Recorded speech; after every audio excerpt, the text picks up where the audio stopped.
오늘의 말씀 본문은 마가복음 13장 1절에서 23절입니다. 예수님께서 성전을 떠나실 때 한 제자가 예수님께 말했습니다. 선생님 보십시오. 정말 아름다운 돌이지요. 정말 아름다운 건물이지요. 예수님께서 이 큰 건물을 보느냐? 돌 위에 돌 하나도 남지 않고 완전히 무너질 것이다 라고 말씀하셨습니다. 예수님께서 성전 맞은편 올리브산에서 앉아 계실 때 베드로, 야고보, 요한과 안드레가 예수님께 조용히 물었습니다. 우리들에게 말씀해 주십시오. 언제 이런 일들이 일어나고 이런 일들이 이루어질 때에 무슨 징조가 있겠습니까? 예수님께서 그들에게 말씀하기 시작하셨습니다.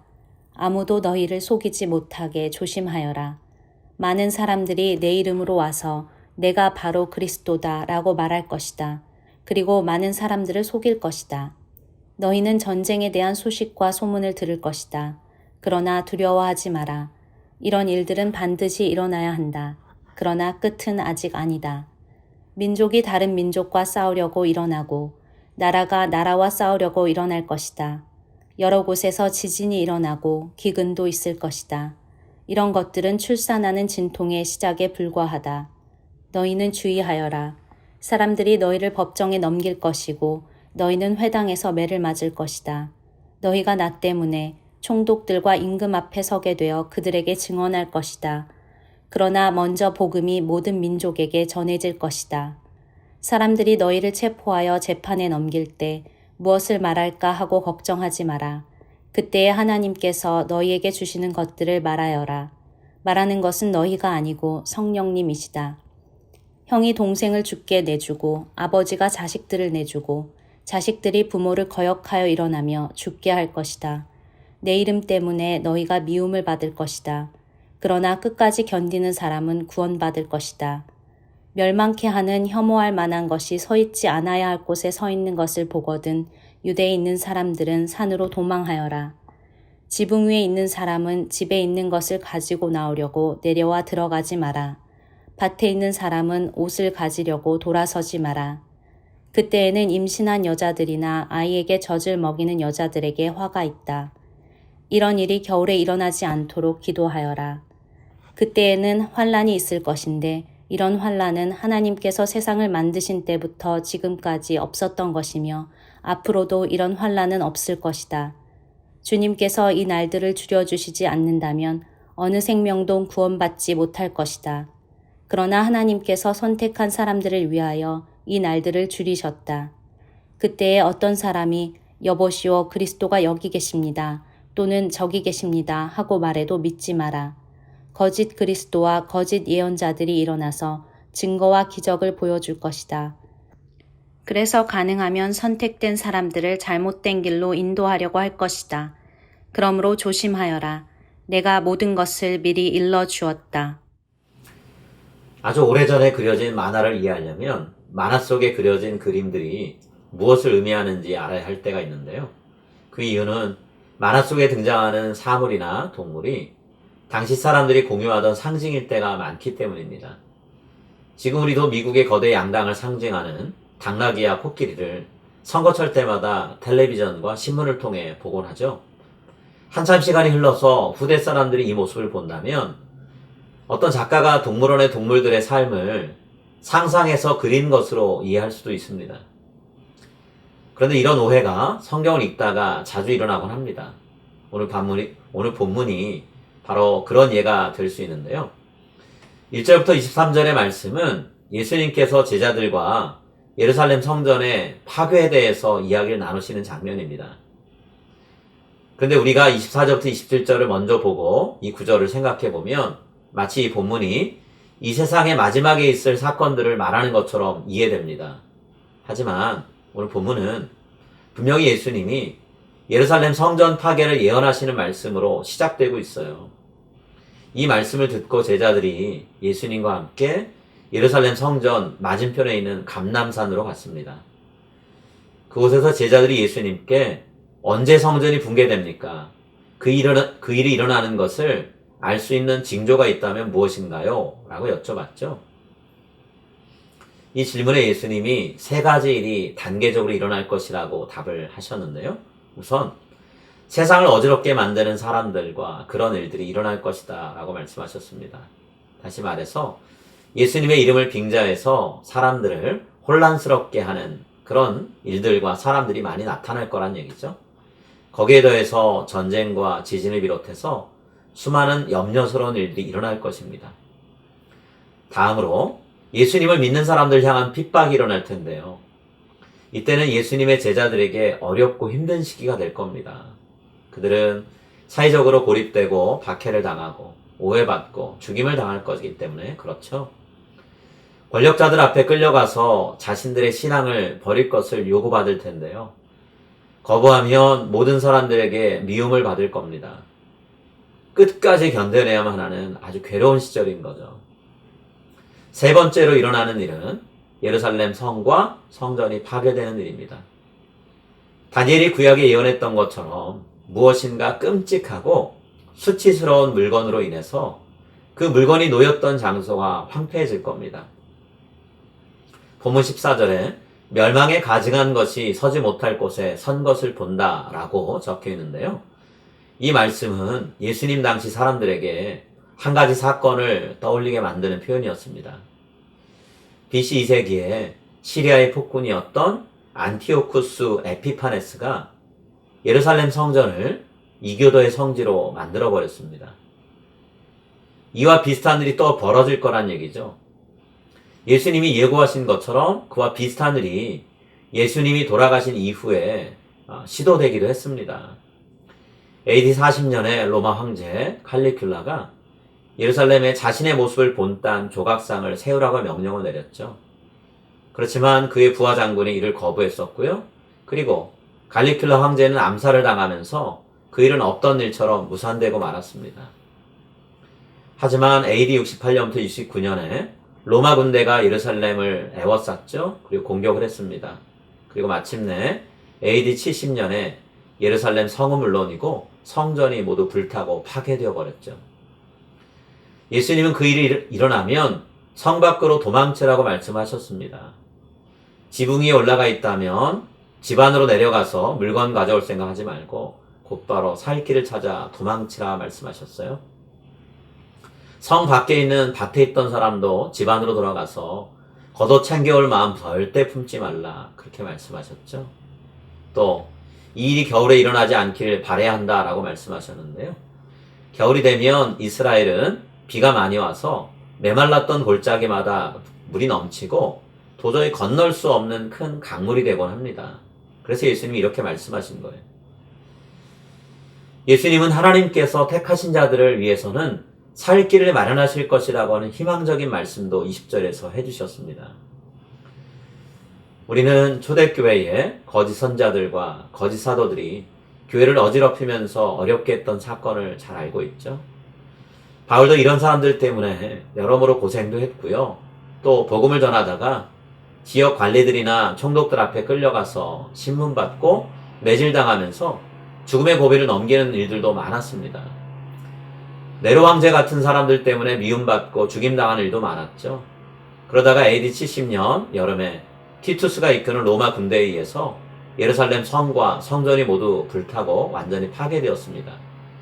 하지만 우리는 그런 어려움 속에서도 성도들이 예수님의 말씀대로 구원을 받고 계속해서 복음을 전한 것을 알고 있습니다. 지금 우리가 바로 그 복음의 역사하고 일하신 증거죠. 예수님 말씀하신 일들은 예루살렘 멸망 때뿐 아니라 앞으로 우리 성도의 삶에 계속해서 일어날 수 있습니다. 예수님의 재림이 오기 전에 성도들의 삶은 여러 가지 환난과 미혹과 핍박으로 가득할 수 있어요. 그렇지만 끝까지 견디며 믿음을 지킨 사람에게는 피할 길을 주시고 또 구원하실 것이라는 주님의 약속이 우리에게 주어져 있습니다. 앞으로 우리에게 어떤 일이 벌어질지 알 수 없지만 우리가 항상 하나님의 품 안에 있다는 사실을 믿었으면 합니다. 그리고 어떤 일을 만나도 항상 인내할 수 있는 저와 여러분이 될 수 있기를 간절히 기도합니다. 이제 오늘 주신 말씀을 붙잡고 다음의 기도 제목으로 함께 기도하시겠습니다. 예수님이 다시 오셔서 우리를 하나님의 나라로 이끄시기 전에 겪게 될 여러 가지 어려움 속에서도 믿음을 잃지 않고 굳건하게 신앙의 길을 걷게 하소서. 모든 상황 속에서 우리를 위해 일하시는 하나님을 만나고 경험할 수 있게 해주시고 끝까지 견디는 자에게 주시기로 약속하신 구원을 선물로 받게 하소서.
이제 오늘의 합심기도 제목을 따라서 함께 기도하겠습니다. 성도들의 삶과 직장이 안정되게 하시고 팬데믹 기간 중 이직을 준비해야 하는 성도님들 가정에는 하나님이 새 길을 여시는 은혜를 보여주소서. 가정과 학교에서 학업 중인 자녀들의 건강을 지켜주시고 지혜를 주셔서 앞으로의 미래를 충실히 준비하게 하소서. 자녀들의 직장, 결혼, 가정 생활을 이끌어 주시고 부모님들이 건강하게 팬데믹 기간을 지내시도록 지켜 주옵소서.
이제 다음 기도 제목을 놓고 함께 기도하겠습니다.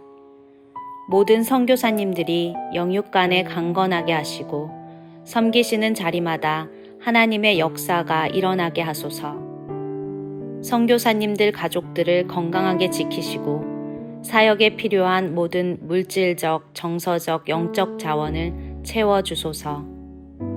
현지 성도님들의 신앙이 말씀 위에 뿌리내려 선교사님들과 함께 동역할 수 있는 지도자로 세워지게 하소서.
이제 다음 기도 제목을 놓고 함께 기도하겠습니다. 장기화된 코로나 팬데믹으로 인해 불안해진 정서가 안정되게 하시고 범죄의 유혹에 빠지지 않게 하소서. 모든 사람이 다 소중함을 가슴 깊이 새기며 인종차별을 버리고 인종화합의 길로 나아가게 하소서. 삶의 기반이 흔들리거나 무너진 각 가정과 나라 경제를 활성화시켜 주시고 강하게 만들어 주소서.